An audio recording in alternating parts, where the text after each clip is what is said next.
आज सवेरे सवेरे सम्राट चौधरी ने क्या कह दिया, झोला उठाएंगे चल देंगे। जिस दिन कह दिया पार्टी ने कि आपका काम खत्म हो गया, झोला उठा के चल देंगे। नरेंद्र मोदी ने भी एक बात कही थी, एक बार याद होगा आपको, कि हम तो फकीर आदमी हैं, झोला उठाएंगे चल देंगे। कटाक्ष राबड़ी देवी पर भी है कि किसी की बपौती नहीं है बंगला, खाली तो करना ही होगा। और आरजेडी के लोग क्या कर रहे हैं कि सारे एमएलए, अगर राबड़ी देवी का खाली कराया गया तो आरजेडी के सारे एमएलए बंगला छोड़ देंगे। मतलब बंगला पर बवाल जारी है और एमएलसी बनने की कवायद दिल्ली से पटना तक चल रही है। आज बीजेपी की बहुत ही अहम बैठक हो रही है एमएलसी उम्मीदवारों के नाम फाइनल करने की, और शाम होते होते उस सूची पर अंतिम मोहर लगने वाली है। सबकी नज़र दिल्ली पर है, अमित शाह खुद उस बैठक में होंगे। लेकिन सबसे बड़ा जो बवाल अभी पटना में चल रहा है वो राबड़ी देवी के बंगले को लेकर चल रहा है। और आज जो बयान दिया सम्राट चौधरी ने शेखपुरा में, वो तो समझिए कि बहुत सारी चीज़ों को सामने रखता है। कल संजय झा का भी एक बयान आया था सरकार के फंक्शनिंग को लेकर, कि सरकार तो नीतीश कुमार के अनुसार ही चल रही है, जैसा चाह रहे हैं। लेकिन आज एक फैसला भी आया है, सम्राट सरकार बिहार के मदरसों की जांच कराएगी। सारे मदरसों की जांच होगी, जो गवर्नमेंट फंडेड मदरसे हैं और तमाम चीज़ें हैं। तो मदरसे की जांच, यानी क्या योगी के राह पर सम्राट चौधरी चल पड़े हैं? तो तमाम चीज़ें हैं। लेकिन बात करिए सबसे पहले बंगले की, कि आखिर ये विवाद इतना क्यों बढ़ रहा है। एक जो मामला है, एक सामान्य मामला, इतना राजनीतिक तुल क्यों पकड़ रहा है?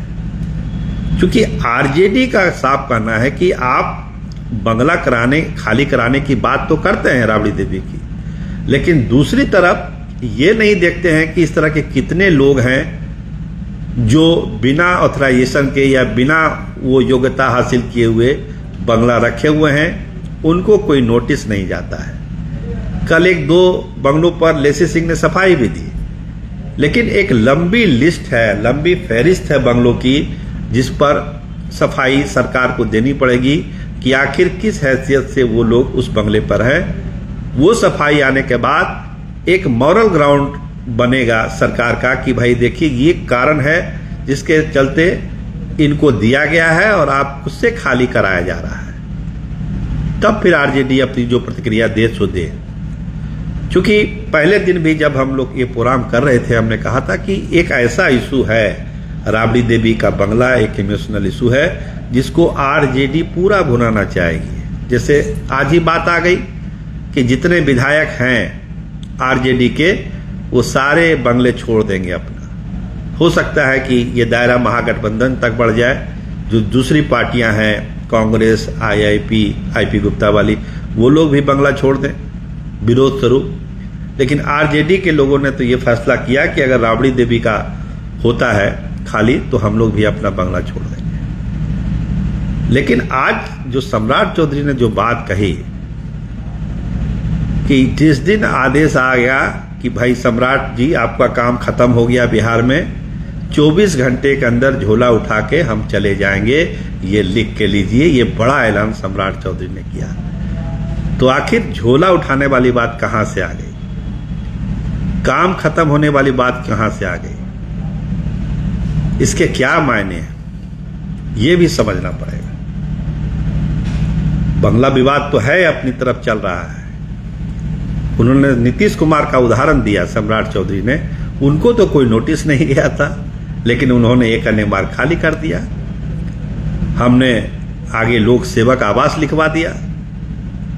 तो सरकारी बंगले से इतना मोह क्यों है राबड़ी देवी लालू यादव परिवार को, ये एक बड़ा सवाल सम्राट चौधरी ने आज की सभा में उठाया। तो जवाब तो आरजेडी दे ही रही है। कल अब्दुल बारी सिद्दीकी की भी प्रेस कॉन्फ्रेंस हुई, उसमें भी तमाम बातें कही गई। अब बंगला विवाद लगता है कि धीरे धीरे आरजेडी पर भारी पड़ेगा, क्योंकि सरकार जिस तरह से चीजों को ले रही है हमने पहले भी कहा था कि एमएलसी चुनाव को लेकर एक बड़ा दबाव है आरजेडी के ऊपर और आरजेडी के विधायक दल पर खतरा भी हो सकता है और वो खतरा अब और भी तेज हो गया है। तो एक तो विधायक दल को बचाना है, हालांकि कह रहे हैं विधायक कि हम बंगला छोड़ देंगे, लेकिन कुछ दूसरा खेल भी साथ साथ जरूर चल रहा है और इतनी आसानी से बीजेपी एमएलसी चुनाव का गेम आरजेडी के हवाले नहीं लगने देगी, ये भी तय मानिए।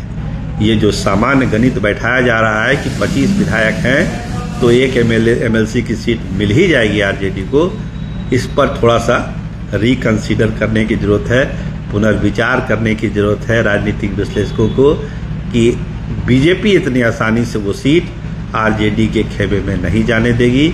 इसके लिए जो तमाम तिल तिकड़म हो सकते हैं बीजेपी अपना वो अभियान चला रही है। तो आरजेडी के को जो होगा, लेकिन सम्राट चौधरी का ये झोला उठाकर चल देने वाला जो बयान है ये अभी पूरे बिहार के सत्ता कॉरिडोर में चर्चा का विषय हुआ है कि आखिर सम्राट चौधरी ने ये बात क्यों कही। क्या बहुत सारी राजनीतिक परिस्थितियां अचानक डेवलप कर रही है बिहार में, विजय सिन्हा का दिल्ली जाना, प्रधानमंत्री से मिलना, बहुत सारे लोग दिल्ली में मिल रहे हैं, इधर बहुत सारे बड़े एक्शन ले रहे हैं, सम्राट चौधरी, कई अधिकारी निलंबित हुए हैं और की जांच के दायरे में बहुत सारे अधिकारी हैं। आज मदरसा वाला एक डिसीजन लिया है कि मदरसों की जांच होगी। तो आखिर जो एक कॉम्प्लिकेशन बिहार के पॉलिटिक्स में है और बीजेपी जेडीयू के रिश्तों में जो एक तरह का जो आप तनाव देखते हैं, कुर्मी लॉबी अलग बोल रही है कि उसका हक चला गया, दूसरी जातियां अलग बोल रही है, आनंद मोहन लेकर राजपूतों में गोलबंदी हो रही है, उनका अभियान अलग राष्ट्र यात्रा आनंद मोहन की शुरू होने वाली है। तो अचानक जो लगता था कि बिहार अब राजनीतिक रूप से शांत रहेगा 1 साल 2 साल, वो अचानक फुल फ्लेज जो है पूरे फुल फॉर्म में एक्टिव है। डिसीजन कुछ भी हो सकता है, कोई भी बाजी पलट सकती है, लेकिन आज पूरी नज़र आज सवेरे से ही सम्राट चौधरी के उस बयान पर है कि झोला उठाकर मैं चल दूंगा, 24 घंटे भी नहीं लगेंगे। तो देखिए होता क्या है। कैमरामैन विमल यादव के साथ मैं सरोज सिंह, धन्यवाद, नमस्कार।